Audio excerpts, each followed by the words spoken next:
John Sterling is the father of sports talk radio since the early days at WMCA. To the voice of the team from the Bronx from 1989 to 2024. Some of those years on WABC, Sterling called 5,060 consecutive baseball games. Yankees win! And today, John Sterling is on the air on 77 WABC. This is the John Sterling Show. Now, here's John Sterling. Which figures.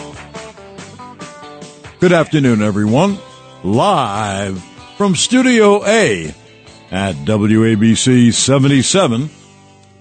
We have your phone calls, and we have great guests between now and 5. I'm here every Saturday, like it or not, from 4 to 5. The phone number to call in is 1-800-848-9222. 1-800-848-9222. Well, we have to talk about the Knicks to begin. I am not astounded because I think Indiana has a really good team. I thought so last year, and I thought so when they whipped Cleveland. That was a big upset, and they beat the heck out of Cleveland. They won 2 games in Cleveland. But then they lost Game 3 in Indiana. And if the Knicks could do that, and it's 2-1, it's a series. Obviously, if the Knicks lose tomorrow night, it's not a series. And there are a few things that I wonder about. First of all, can you imagine how great Brunson is? I mean, he is as good. This is rash, I know, but I'm a rash person. He is as good as anyone I've seen. Here's why. He's able to take his dribble wherever he wants. So he can go wherever he wants on the floor. Don't forget, this guy is 6'1", maybe. He takes his dribble anywhere. He can score from 3 points. He can score on his jumpers in the lane, mid-range, and he can take it to the hole. He doesn't get his shot blocked, and he does one other thing that is, to me, amazing. He makes the shot. It's amazing how many times he makes the shot. And so he also has tremendous stamina. I mean, if you see the games, you see it. He has the ball all the time. That's their offense. Brunson, they give him the ball. Even when he gives it back, they give it back to him. So he has it for the whole time with people beating on him and pushing him and all. He's truly a phenomenal player. But having said that, he just scored 36 points and they lost. And he had it in the 30s the first game, and they lost. That was a freak. If you're wondering why I think that, it was a freak because a small forward on Indiana, his name is Aaron Nesmith, hit 6 3-pointers. You would think he wasn't even looking. He got the ball, turned and shot. Got the ball, turned and shot. Came off a pick shot. 6 threes, and that's why the Yankees. That's why, I'm sorry, it was a lot of years. That's why the Knicks lost Game 1. But Game 2, they were beaten. Now, don't think about anything else. When the game was tied or close and the fourth quarter began, it was Indiana who ruled the game. And the only way Knicks got back to make it close was Indiana fell into the same thing that Boston did. And I told you about that game of Oklahoma City, who did the same thing, throwing up threes. If Indiana had taken a 2 anytime, they wouldn't have been a rally. So now, what do the Knicks do? This is it. This game is it. You can talk about a lot of things, but if you don't win, not only would you be down 3-0, you have to beat a team that might be better than you 4 times in a row. You know, Clyde Frazier was asked before the series began who he's picking. And he said, I'm going to pick the Knicks in 7 because they have home court. But if Indiana had home court, he said, I'd pick them in 7. That's amazing that Clyde Frazier would do that. The Knicks have to decide who they're going to play big. They're going to play Towns, who is as good a scorer as you can be, has the greatest touch, can shoot it everywhere, can take it to the hole. He's a terrible defensive player. And Brunson, for all his greatness, he's not a very good defensive player either. So the question is, are you going to play Towns and Mitchell Robinson together? If you take Towns out, and if you just play Mitchell Robinson, well, they only have to guard 4 guys. They got 5 guys to guard 4. I've never understood why they don't double-team Brunson the minute he gets off the bus. But I think Rick Carlisle thinks, he's a coach and he's been in the NBA for like 80 years. He knows a little more than I do. I think he's letting Brunson, if he shoots, score, and stop the other guys. I kind of think that's what Carlisle is doing. Indiana's tough because, frankly, they all can shoot. That is something, that they all can shoot outside, and it draws you out. You have to go play them. You know, I thought once they had Towns and Robinson in the game at the same time, and they both were moving out to get people, and Indiana dumped it underneath for a layup. That shouldn't happen when you have Towns and Mitchell Robinson on the floor at the same time. So Thibodeau, Tibbs knows that when he goes there, he has to change the plan a little bit. Is it playing the 2 big guys? I would think. Is it playing McBride more and let him play the hot shooter? Maybe. Anyway, they have things to do, and they have to do them soon before this series is over. Let me give you the phone number again, 1-800-848-9222, 1-800-848-9222. We'll get to your phone calls. We also have good guests lined up today, so we'll do all that when we return right after this on 77 WABC. Talk Radio 77 WABC.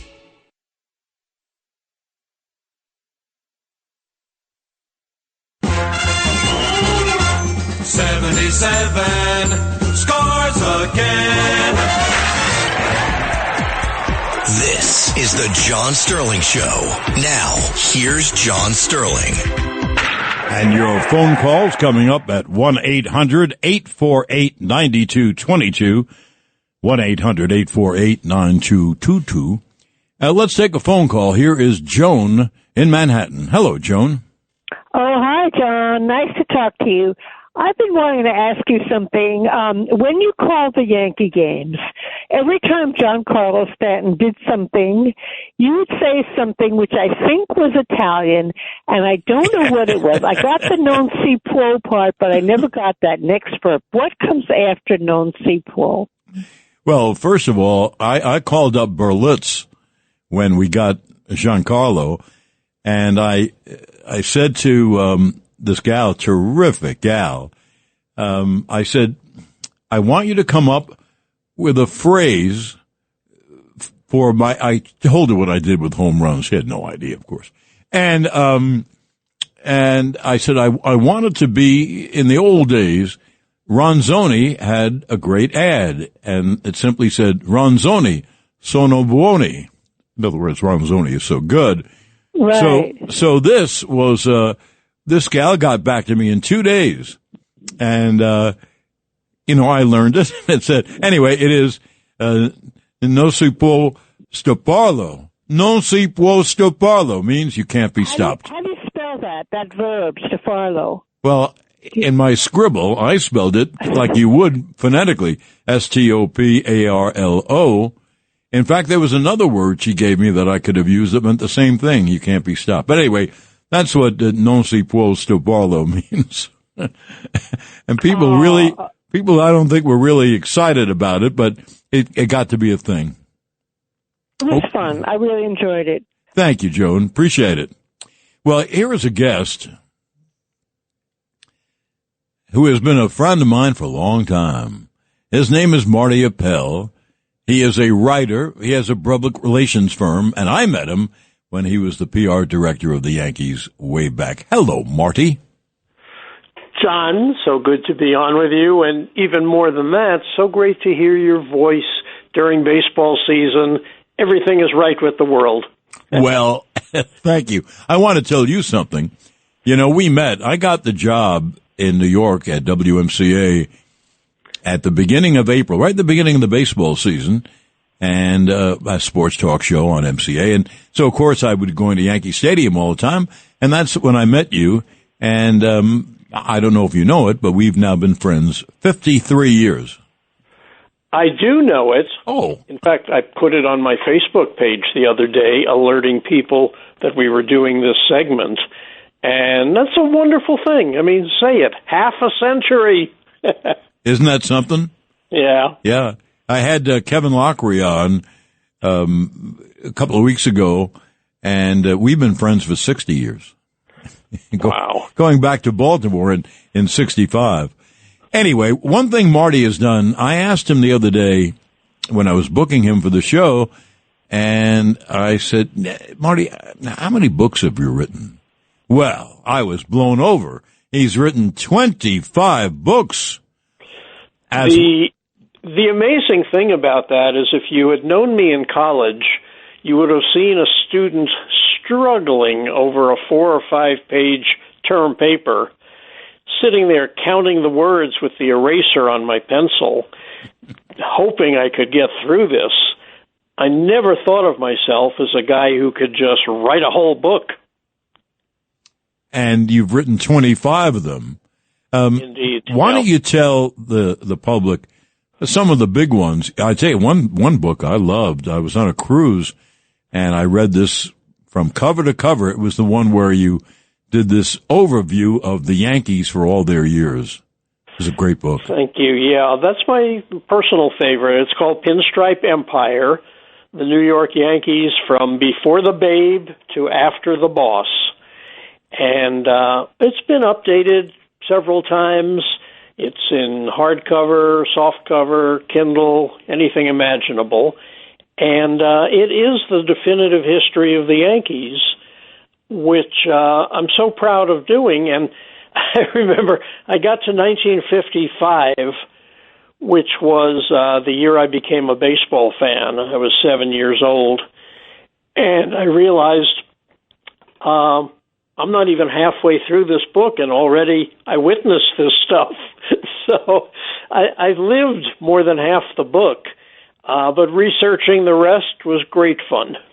Well, you told me a story. Remember the drive we had up in New York when we were honored by someone? You told me a story. Now, the Yankees won.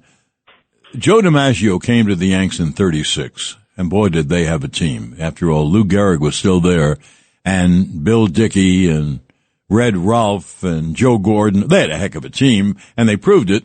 They wiped out the American League 4 years in a row, and they won the World Series 4 years in a row.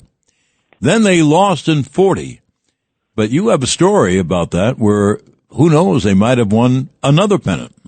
Well, they might have won 7 or 8 in a row, if not for 1940, because that interrupted the run. And in 1940, they were in first place going into September. And in a miserable rainy day in Detroit, playing a doubleheader, they botched a double play grounder that Babe Dahlgren didn't feel the ball properly at first base. I think he was taking the throw. And that knocked them out of first place. Detroit went on to win the pennant. And Joe McCarthy always felt that if Babe Dahlgren doesn't drop that throw, they'd have won 7 straight pennants. Wow, because Babe. Sorry, Maury, go ahead. No, I was saying poor Babe had to live with that, and then the Yankees traded him a year later, and he was always under that reputation for having cost them the pennant. What I was going to mention is, after 40, the year that you're talking about, the Yankees won it all in 41.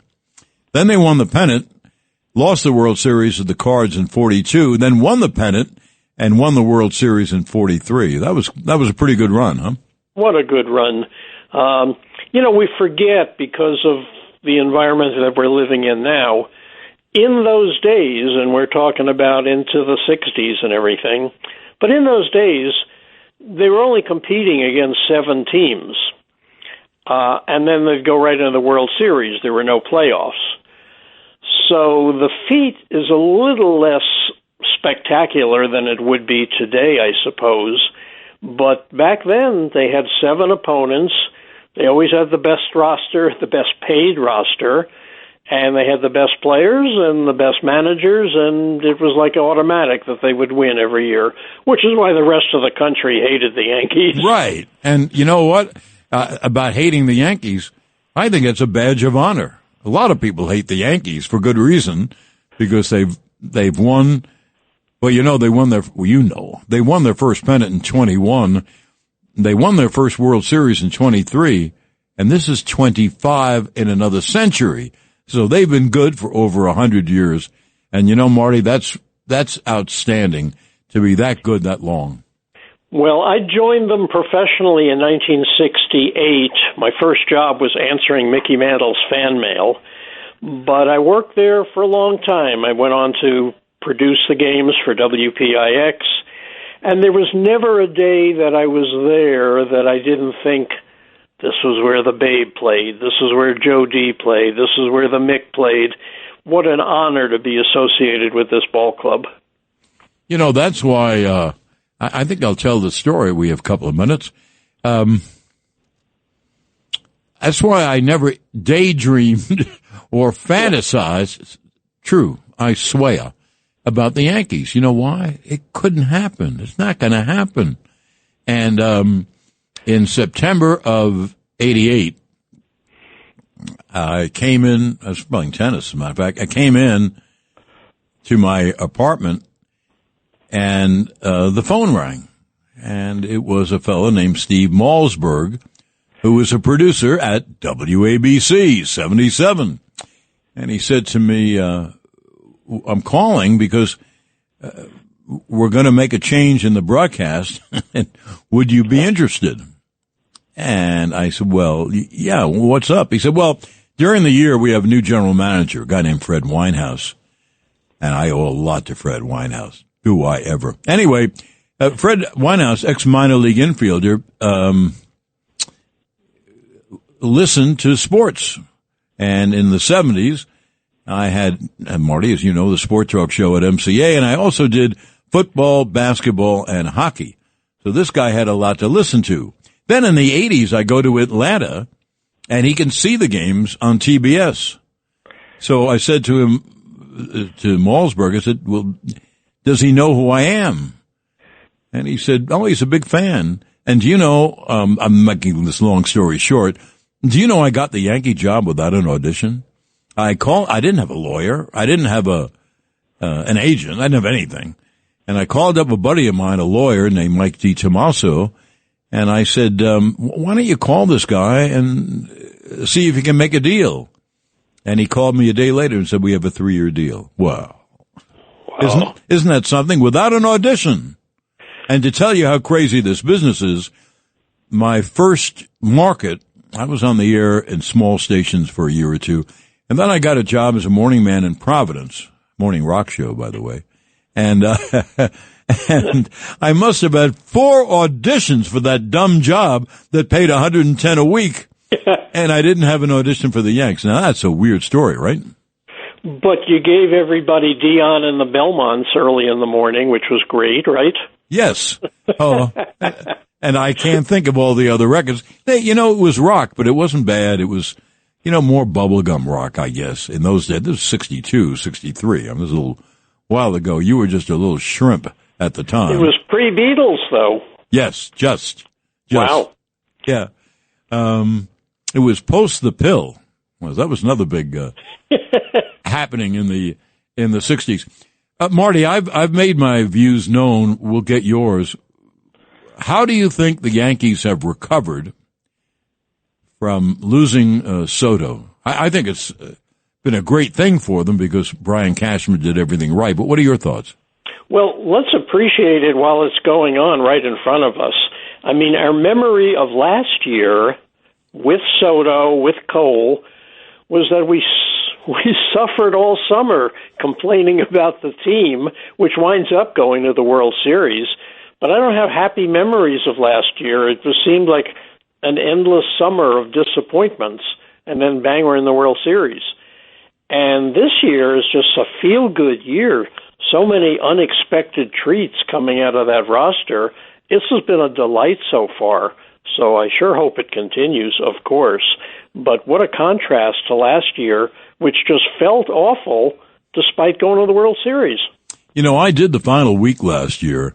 Yes. And then the playoffs. In the final week, they lost about every game. Yeah. But they still finished first, barely. They finished first. And then in the playoffs, they go through Kansas City and Cleveland and lose to the Dodgers. And Marty, you know this. If they had just made the normal plays in 2 games, they would have flown to L.A. with a 3-2 lead. And they didn't deserve it, but they would have flown to L.A. with a 3-2 lead if they, basically caught the ball. So right. It was a strange year, and my memory of, because I'll continue, I hope, to still update Pinstripe Empire, so I take notes all the time. And my notes for last year just carried a depression through them, like nothing is working out. What's going on here? And then, bang, they're in the World Series. Last year, Marty, everything you said is right.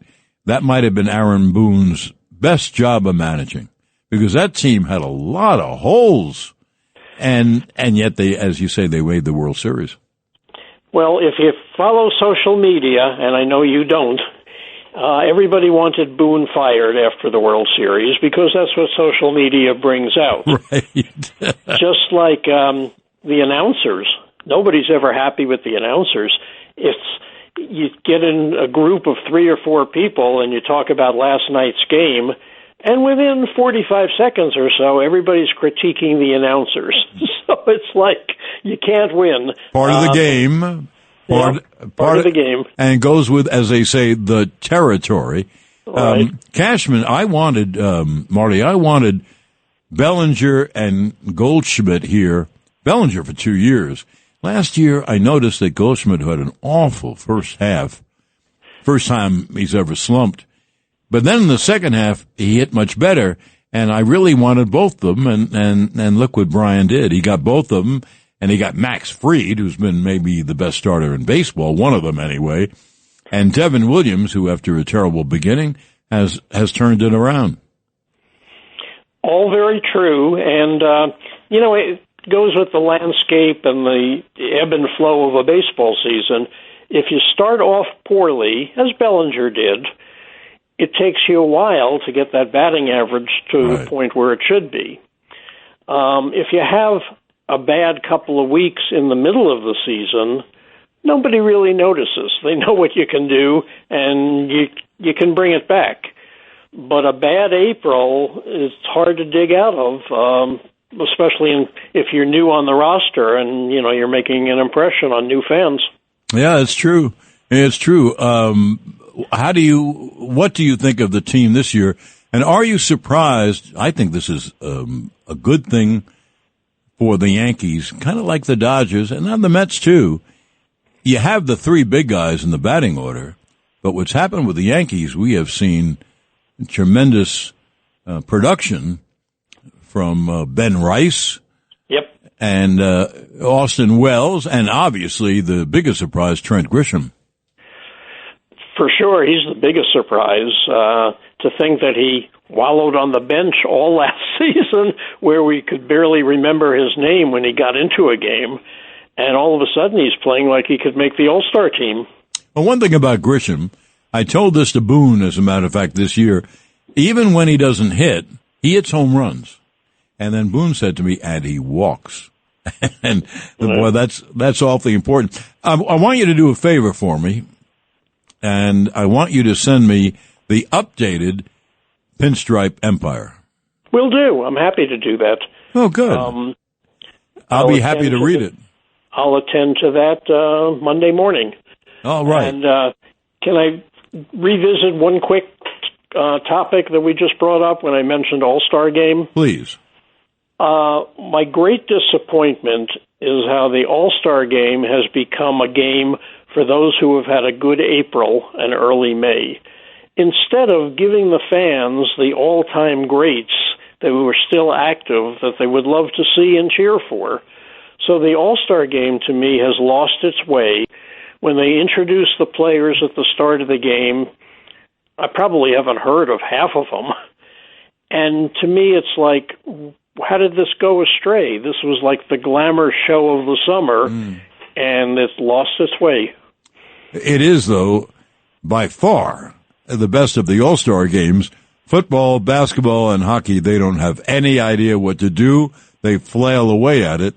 And I hadn't thought of about the All-Star game. I'm not really a big All-Star game fan, except I like to see the players and get a kick out of seeing all the players.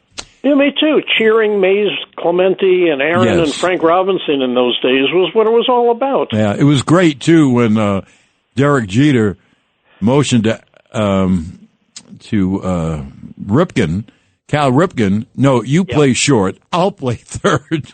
And I thought that was great. Well, Marty, it's always a pleasure to talk to you. As you know, we don't have any problem talking to each other. So I thank you for your time. And always a pleasure, John. Really wonderful to hear your voice on AM radio in New York. It's a beautiful thing. I think summer is official now.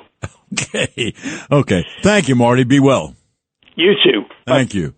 Phone number, 1-800-848-9222, 1-800-848-9222.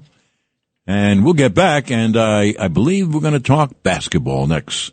So stay right here in Studio A at 77 WABC.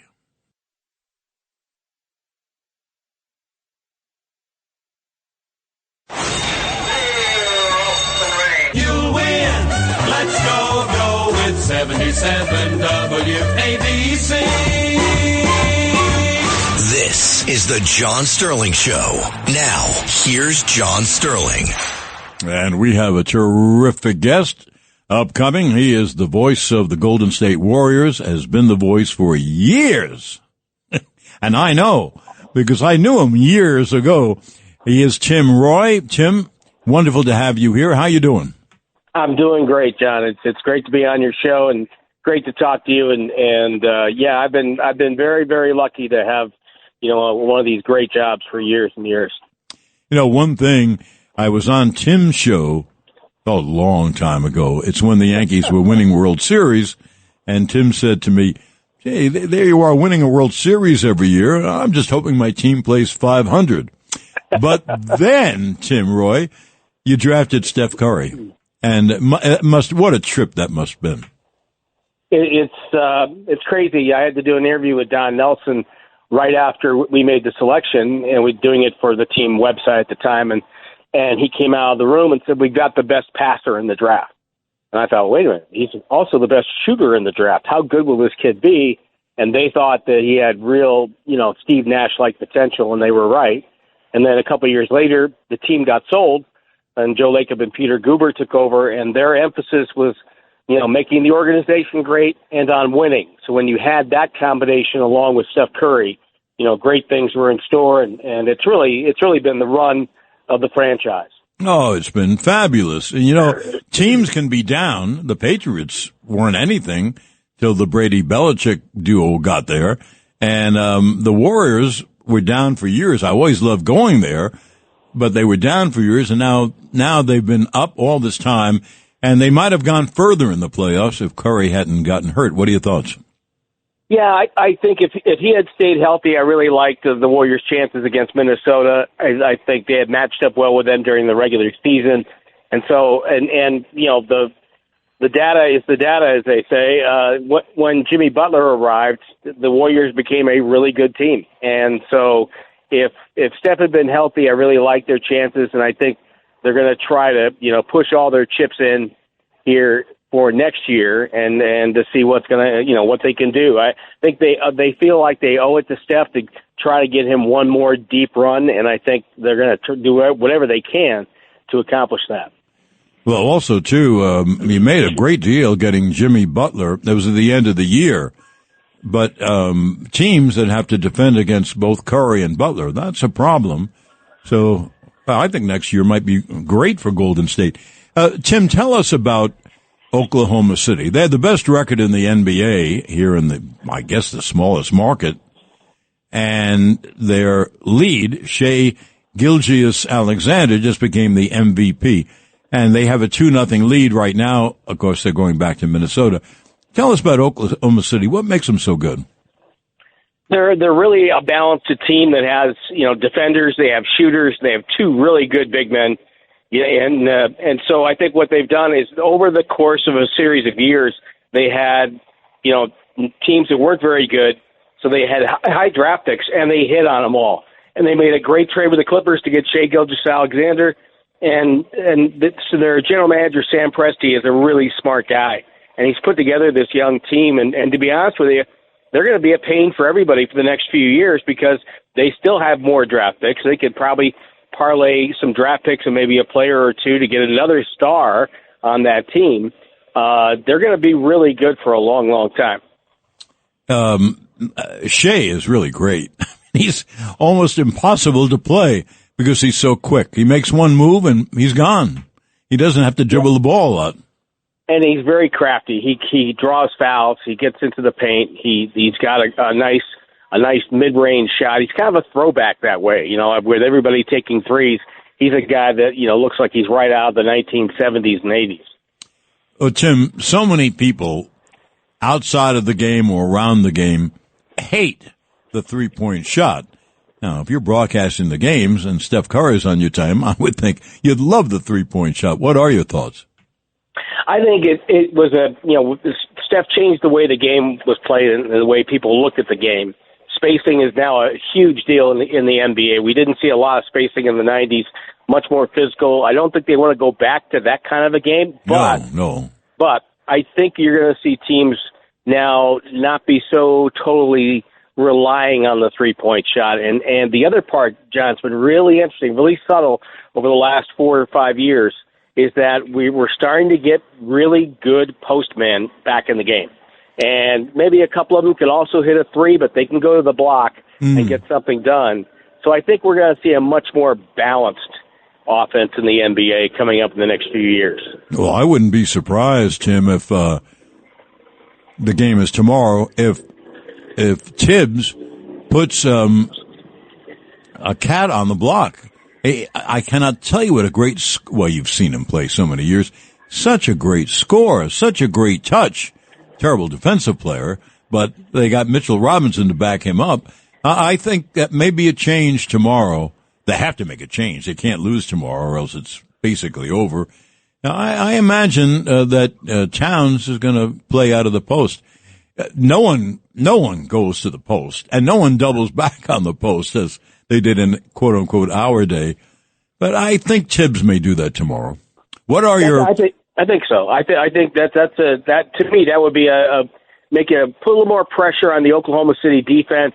Maybe get Chet into foul trouble. Maybe get Hartenstein into some foul trouble, and just make them throw a different look at them. I think when you lose a couple in a row in a playoff series, you have to be proactive because, as you say, if they lose tomorrow, then it's done.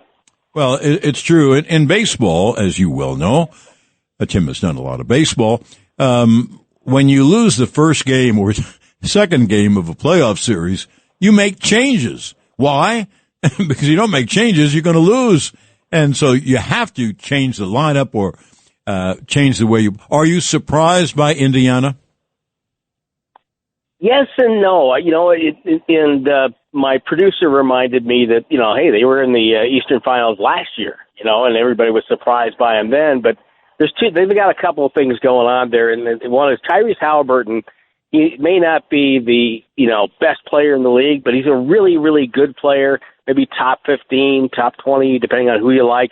But he's also a guy that it looks like that team just loves him and rallies around him, and they like playing with him. And they've got a whole bunch of other guys who have, been dealt off by other teams, so they're playing with a little bit of a chip on their shoulder. And then you top that off by Rick Carlisle, who's probably one of the top 5 coaches in the league at designing an offense to get you a shot. And he's really put together an offense that team moves the ball and they get open shots. And again, they have another guy, Miles Turner, who's a big guy who came out of high school and he can knock down a three, but he also can scrap a little bit inside. And I think he's been a problem for them. Now, I'm very surprised about Miles Turner. Not this year, but he really changed. I don't know if he could shoot the ball that way when he came in the league. Now he's a terrific three-point shooter. No, and that's the one benefit of having a league where, people were starting to look at the three ball and look at the skill that, say, Steph Curry has with the dribble. And I think what's happened is we're getting the skill level in the league is really high. Oh. And I think because I think a guy like Miles Turner looked at his career about 6-7 years ago and said, if I don't learn to shoot the ball outside, they're probably going to look for somebody else. And so he went into the gym, got his work done, and now he's the player that he is today. Yeah, absolutely. Good thought. Good thought. Well, it's always a pleasure talking to you. And I don't know when, but maybe we'll run into each other again. In fact, that would be great. I would love that. Yeah. Well, maybe you'll call when you come into the Garden with Golden State next year or to Brooklyn. I will. Let's do it. Okay. Thank you, Tim. I appreciate your time. Thank you. Take care, John. Yeah, you too. Now, I'll give you the number again. 1-800-848-9222. I'm going to take a couple of calls and then we'll have our final guest on. And where will we have the guest on? At 77 WABC.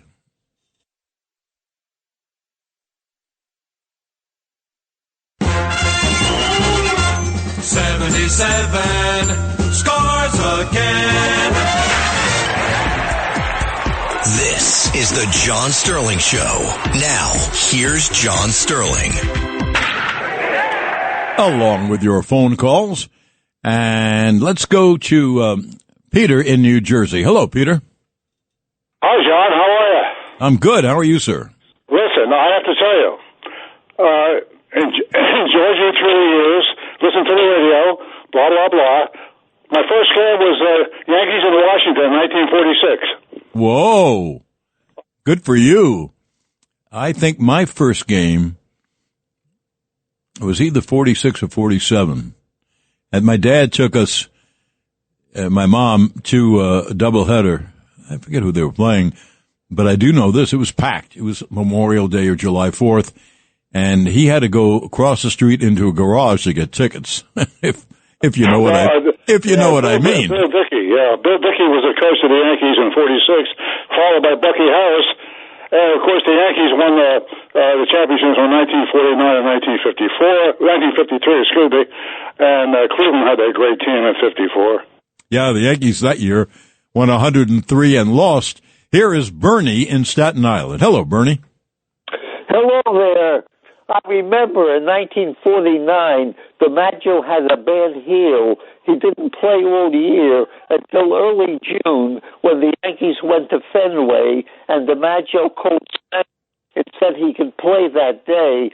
And in the 3 games with the Red Sox at Fenway, DiMaggio hit 4 home runs in 3 games. I know it. I have a story about that. And if I can remember it, I'll tell it next week. But I thank you, Bernie. I appreciate that. A fella named Dom Amore, big sports writing legend in Connecticut, and been a buddy of mine since I got to town in '89. And lucky for us, he's at the other end of this phone line. Hello, Dom. Hey, good afternoon, John. How you doing? Great hearing your voice as always. Well, I'm doing fine. The show is doing fine. We're on 1 hour, 4 to 5 on Saturday afternoons, and we love every minute of it. I mentioned about Dom being a top-flight sports writer. Well, he's set out for himself a very big job. As you know, Jim Calhoun was the great basketball coach in Connecticut who led them to national championships. And, you know, Connecticut, that's not exactly a big school. It's not Duke or North Carolina. Well, Dom is writing the book on Jim Calhoun. How is the book going?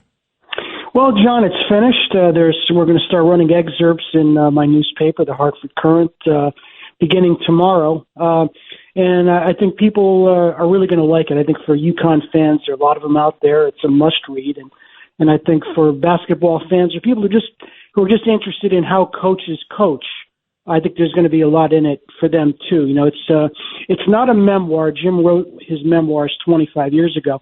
This is Jim basically reflecting on his relationships with 14 or 15 different players. A lot of the famous ones that you know about, Ray Allen and Kemba Walker and Caron Butler, but also maybe some lesser-known players he coached when he was a high school coach way back when, and who've made successful careers in other walks of life. So it's a people book, and I think it's called More Than a Game, and it really illuminates Jim's relationships. And if you know Jim or know a lot about him, you know that relationships are everything with him.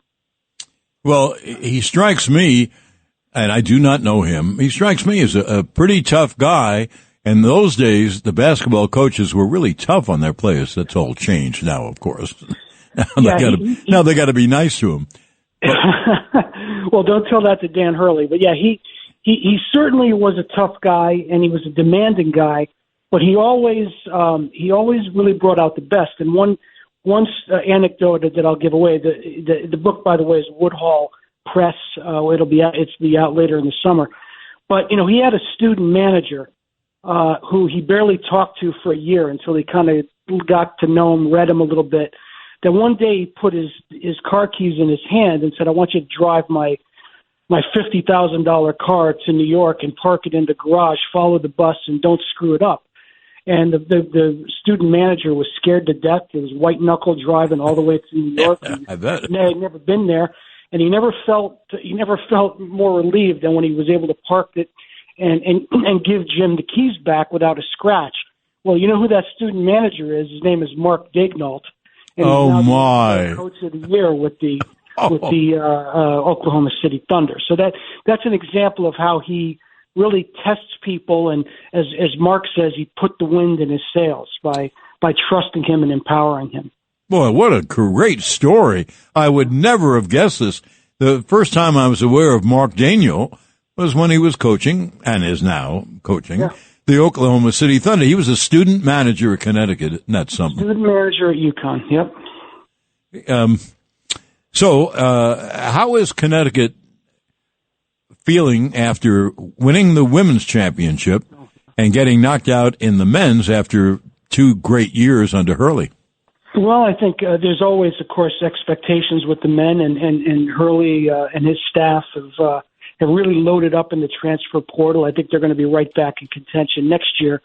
And, with Gino, there's just and the women's team, I know we always talk about teams that have a lot of injuries, John, but I truly never saw a team that was hit with so many devastating injuries as they were for 3 years running.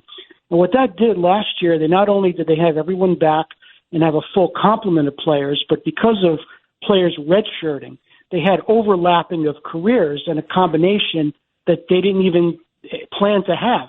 They had they had Paige Beckers and Sarah Strong and AZ Fudd together, and they had freshmen guys who had started as freshmen for the injuries, and now they were experienced coming off the bench. So he just had an unbeatable combination.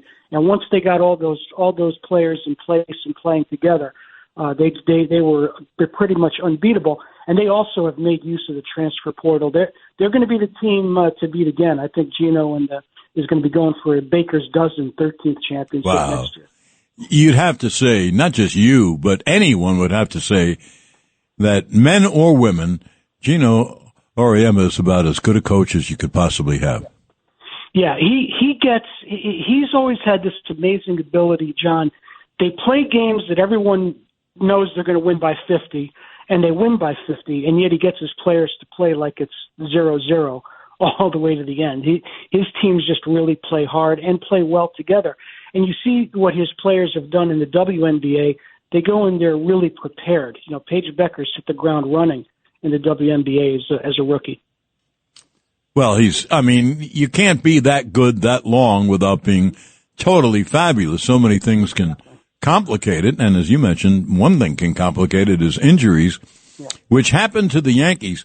Now, Dom and I are part of a group that goes out for delicious dinners in Manhattan, and it's usually all baseball, and not all the time, but mostly. Are you happy or amazed that the Yankees are doing so well?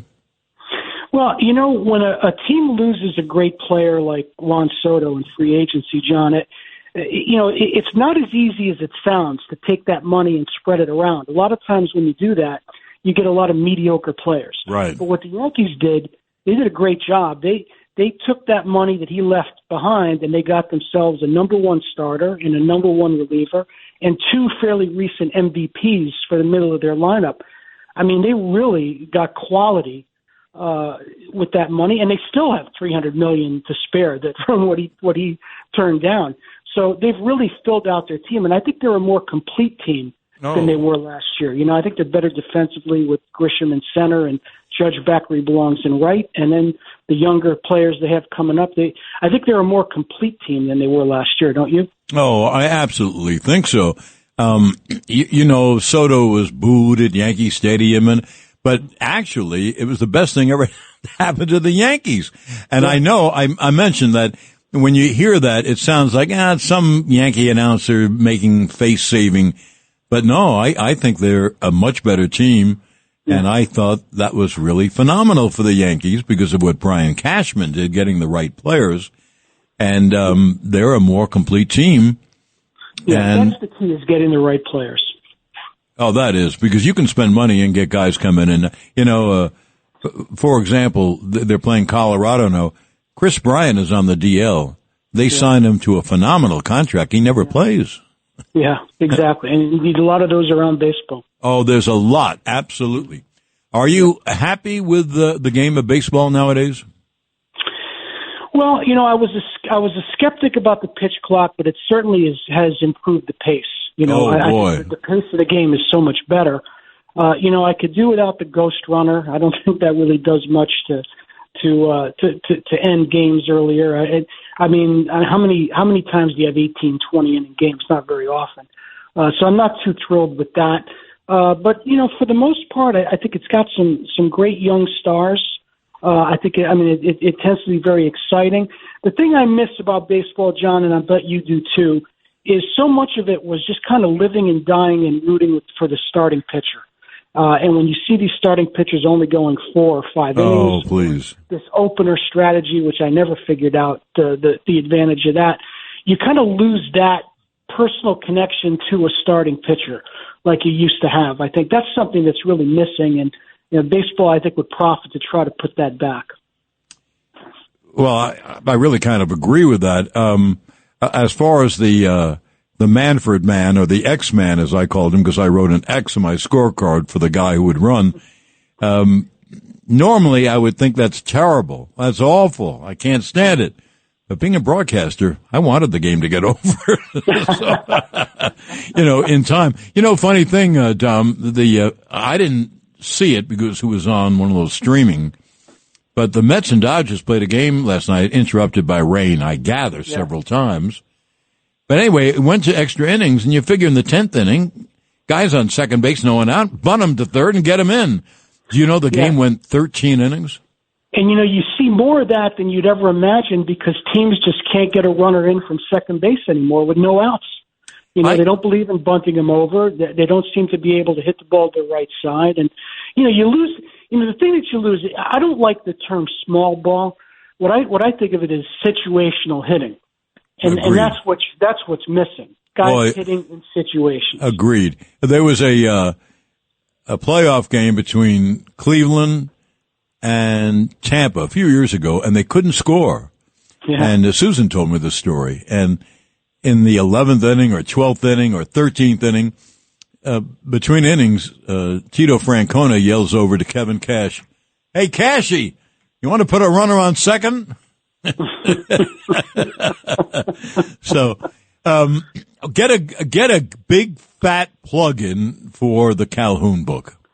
All right. Well, again, the book is called "More Than a Game: How the UConn Culture Was Built on a Culture of How the UConn Dynasty Was Built on a culture of caring. It's Jim Calhoun's reflections on 15 of the players and people that he coached and the lives that he touched. And by the way, you'd be amazed at how he's still, at 83, his phone is constantly ringing. I've been in his office, and Kemba Walker's on the phone, or Ray Allen's on the phone, or people like that. They all still stay in touch with him. He made lifetime connections with them, and that's what this book is going to be all about. It's going to be out. It could be pre-ordered right now on woodhallpress.com, and it'll be in fine bookstores very soon, hopefully by the middle of the summer, and the full release in the fall. And you'll be hearing a lot about it in Connecticut and nearby from Connecticut. We'll be doing book signings, and we'll be doing all kinds of things. Jim is raring to go to push it, as you know how he is. So that's the big fat plug, and appreciate if you go out and pick up a copy. Yeah, I expect you to get a copy at home. You absolutely will, if you know what I mean. I did the foreword for a great Tom book on the history of the Yankees, beginning when they became the Highlanders in 1903, and you see the result. Dominic, thank you very much. I'm sure I'll see you soon. I hope so. John, great. Good luck with the show, and we'll absolutely be seeing you soon. Okay, thank you, Dom. Well, you want me to get off in just a couple of seconds. John Sterling, 77, WABC.